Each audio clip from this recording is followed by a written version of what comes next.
Welcome back, everyone, to another thrilling episode of Thrive Street Program with Coach 2J. This is your host, Jeremy Jones, and today we're going to talk about relative intensities and pacing, kind of coming off of a previous day where we talked about pacing for a competition context, and then today we're doing an intensity workout with a set intensity versus a all-out intensity or whatever. One of the things that we want people to understand is that at that 70 to 80% intensity, people should still be able to have a conversation. This is not common for most Metcons, is that people should not be able to talk because they're so tired and winded. But in this workout now, in the 70 to 80% intensity, people should be out of breath. Realistically, the 80% plus is when people start losing the ability to carry a conversation. 70 to 80% is usually considered kind of where people can still have that conversation, but then they start to struggle. Now, that would be relative to heart rates, and different people have different reactions to that, so that's a really rough guide.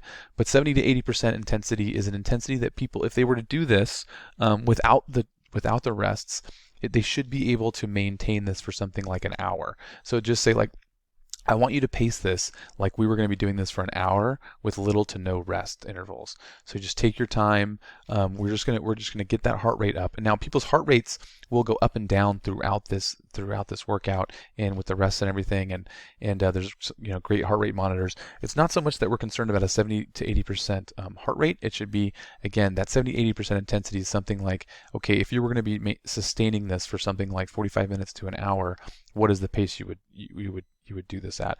And this is basically going to build up that aerobic capacity. And helping build up that aerobic capacity is really good for recovery and just in general. We do a lot of stuff in that ATP, CP, energy pathway, and we do a lot of glycolytic stuff, and we do touch on the aerobic stuff. But I think that one of the reasons why these workouts are so good is because it teaches people how to pace, and it also helps build up that aerobic capacity, as well as kind of scratching the itch that some people have of they want quote unquote longer metcons. So this is one of those. Now, this is also designed to not create a ton of soreness, because again, there are some great metcons or CrossFit workouts that are 30, 40 minutes long, but they will a lot of times leave people totally trashed. And so by incorporating the sled push, the rests, the small sets, we shouldn't see a lot of soreness from this workout. In fact, another way to kind of rank this intensity level is to say, usually within 5 or 10 minutes after the workout's over, people should feel fairly recovered. They should be kind of on that high that they get from the runner's high, where you get the endorphins unleashed. So they should feel a little bit better, and a little, they should get those good feelings, but they shouldn't be, again, trashed and shaky for the next hour, which can happen after some of the shorter, more intense metcons. All right, so Coach's Choice warm-up. So for you guys who don't normally see this, I do usually the Coach's Choice is on Saturdays, and then about once every 5th week or so, I'll put the Coach's Choice on Sundays. This is a day for you guys to come up with your own warm-ups, do a fun warm-up game, which is the link that's here. I believe this is a link, right? Oh yeah, there it goes.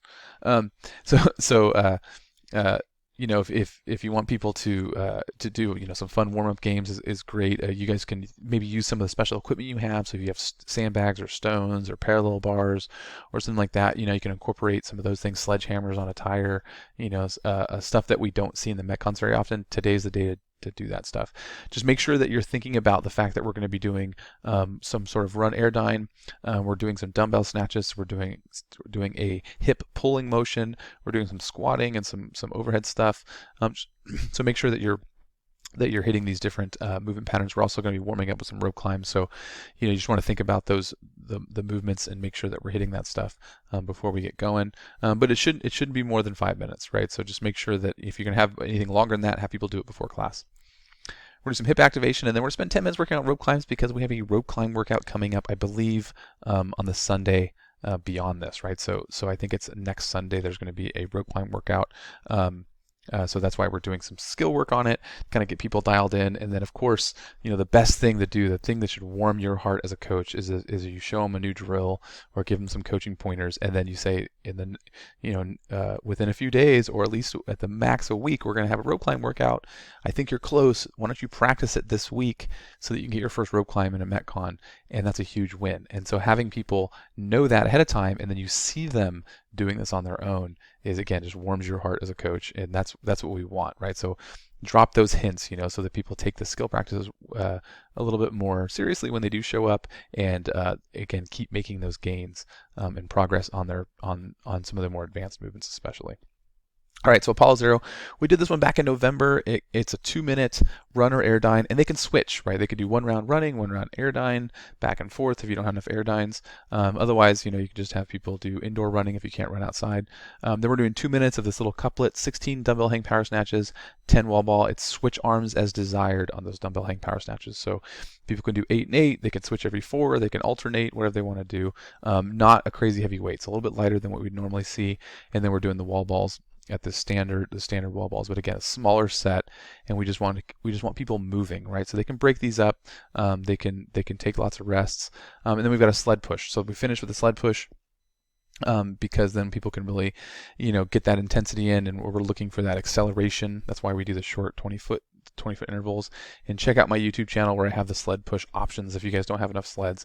But if you don't have enough sleds, you can also just have one person start on the run or airdyne, one person start on the couplet, one person start on the sled.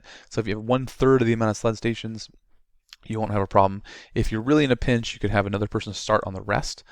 So then there's basically there's people going all the time, and then you only need 1/4 the amount of sleds as you do rests.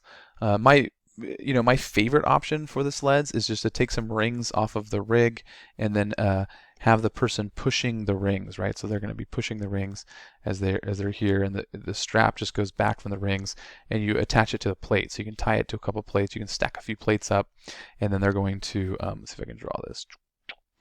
So they're going to be doing this, right? So they're pushing. That looks like they're squatting actually, but they're basically pushing it. Check out that video. That's one of the best ways. The other one is just to have them do out and back sort of shuttle runs, but with the run combo, I'd rather have them do sled pushes than that run forward, run backward option. Now, because people do like to record, and I'm a big guy on recording, they can optionally record the last round only. And that psychology is that then they're going to pace the first 3 rounds a lot more aggressively, so they can get up their good score in the last round. And basically that just turns that last round into a 6-minute. We're going to do 3 rounds of 6 minutes at a low intensity, and then the last round at a little bit higher intensity. That'll still, it won't be the exact same thing as doing the whole thing at 70 to 80% intensity, but it should still create the same stimulus that we're looking for while preventing soreness and any other sort of issues. But because it is not as intense as some people like, and it's a weekend, I included the cash out here for people who want to do some cash out or some hypertrophy. But that's it for today, guys. Thanks a lot, and thrive on.